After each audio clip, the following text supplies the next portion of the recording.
안녕하세요, CNCTV입니다. 오늘의 주제는 필라테스 레슨 시에 호흡하는 방법에 대해서 중요하게 언급하실 텐데요. 어떻게 호흡하는 것이 가장 효율적인 호흡 방법인지에 대해서 알아보겠습니다.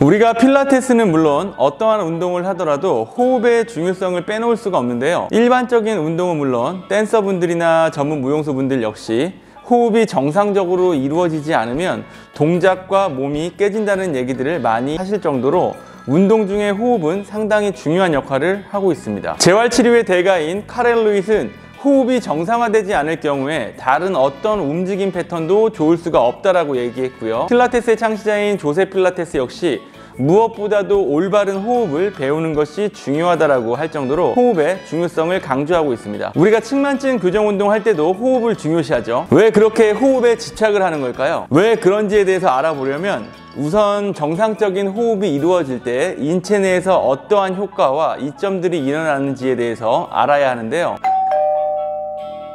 호흡은 생리학적인 측면에서 산소를 마시고 이산화탄소를 배출하는 가스교환을 통해서 혈액에 산소를 공급해주고 인체 내에 원활한 기능을 수행할 수 있도록 도와줌으로써 면역체계를 강화시켜주는 역할을 하게 됩니다. 특히 요가에서의 호흡 수련인 프라나야마와 같이 호흡을 느리게 천천히 진행하게 되면 자율신경계를 통한 신체 전반적인 이완은 물론 대뇌와 정신적인 유연성까지 향상된다고 보고하고 있고요. 우리의 정서와도 밀접한 부교감신경의 활동과도 연관성을 가지고 있습니다. 그렇다면 필라테스 운동을 하고 나서 온몸이 개운하다고 느끼시는 분들이 많은데요. 그것이 꼭 근육이 스트레칭돼서 그런 것만은 아니라는 의미죠. 그만큼 운동 중 호흡의 역할이 상당히 중요하다는 것을 알 수 있는데요. 우리가 필라테스 또는 일반적인 다른 운동을 할 때 정상적인 호흡 패턴이 선행되어야 효율적이고 안정적인 움직임을 제공받을 수 있습니다. 그렇기 때문에 대표적인 코어 근육 중에서 호흡근으로 작용하는 횡격막과 그리고 복행근의 상호작용이 중요할 수밖에 없는 이유입니다. 횡격막과 복행근 모두 호흡근의 역할은 물론 체간의 스테빌라이저로서도 사용되는데요. 복행근은 호기근으로서 사용되기도 하지만 사지가 움직이기 이전에 가장 먼저 골반과 체간을 안정적으로 잡아주는 기능을 하기 때문에 스타트 머슬이라는 별명이 있습니다. 횡격막 또한 흉곽과 복강을 사이에 두고 흡기 시에 횡격막이 하강하면서 복내압을 증가시켜주기 때문에 체간의 안정성을 확보해주는 중요한 역할을 하고 있습니다. 우리가 필라테스를 할 때 대부분 강사 선생님들이 코어를 잡아준 상태에서 동작을 진행하셔야 한다고 설명하시는데요. 코어를 잡기 위해서는 특히 횡격막을 활성화시켜주면서 복내압을 증가시켜주는 것이 중요합니다. 대부분 필라테스 레슨을 하게 되면 체간의 안정성을 위해서 횡격막 호흡을 진행해 주시는데요. 횡격막 호흡을 제대로 하시는 분들이 많이 없더라고요. 그래서 오늘은 정상적인 횡격막 호흡을 어떻게 해야 하는지 알아볼 건데요. 횡격막 호흡의 실습에 앞서서 오늘은 횡격막의 기능에 대해서 필수적인 부분만 알아보고 넘어가겠습니다. 횡격막의 기능은 첫 번째, 단순히 호흡근으로만 사용될 수 있고요. 그리고 두 번째, 안정화 근육으로도 사용이 되고 마지막 세 번째는 관략근과 같이 조임근의 역할로도 사용이 됩니다. 간단하게 설명드리면 우리가 100m 달리기와 같이 고강도의 운동 후에 탈진이 되면 호흡이 거칠어지게 되는데요.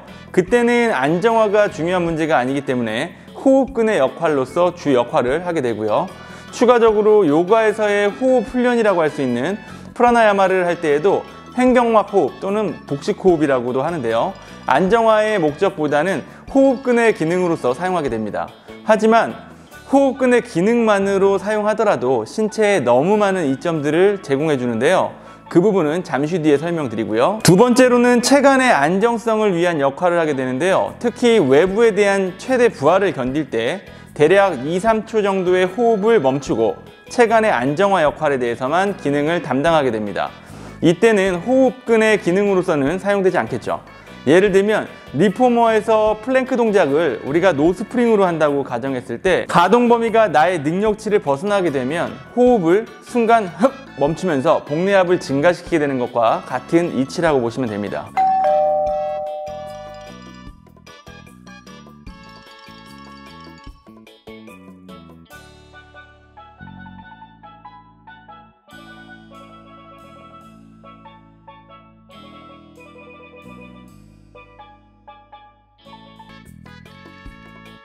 우리가 운동을 하면서 너무 많이 경험하게 되는 부분인데요. 그때 횡격막이 코어 근육으로서의 기능을 못해주면 감소된 복내압으로 인해서 코어가 깨지고 그럼 정렬이 무너지게 되죠. 정렬이 무너진 상태에서 운동이 지속되면 우리의 몸에 스트레스를 지속적으로 제공하게 되겠죠. 마지막으로 괄약근과 같은 조임근으로서의 역할을 하게 되는데요. 횡격막의 다리 파트로 불리우는 크루럴 파트 부위로 식도가 관통되어 지나가는데요. 구조적으로 식도를 잡아주는 괄약근과 같은 역할을 하기 때문에 횡격막의 기능이 떨어지게 되면 위와 하부 식도의 기능에도 영향을 끼치게 됩니다. 횡격막이 호흡과 체간의 안정화뿐만 아니라 내장기관의 혈액순환과 영양분을 공급해주는 역할도 함께 한다는 의미인데요. 가장 직접적으로 연관지을 수 있는 질환이 위산에 의한 위염 또는 역류성 식도염입니다. 많은 연구들에서도 위와 식도에 역류 질환이 있는 환자는 흡기와 호기의 기능이 감소하는 증상이 있다고 하는데요. 횡격막의 크루럴 파트에서의 기능 향상으로 인해서 위산의 역류를 방지하고 개선할 수 있다는 결과들도 보고되고 있습니다. 반대로 횡격막의 기능이 감소하게 되면 위와 식도에 역류성 증상들이 발생할 수 있는 확률이 증가되겠죠. 이렇게 횡격막의 기능 3가지에 대해서 알아봤는데요. 평상시에 횡격막 호흡을 통해서 호흡 기능을 향상시켜주고 더불어 위의 역류성 질환을 억제할 수 있는 조임근의 기능도 활성화시켜줄 수 있고요.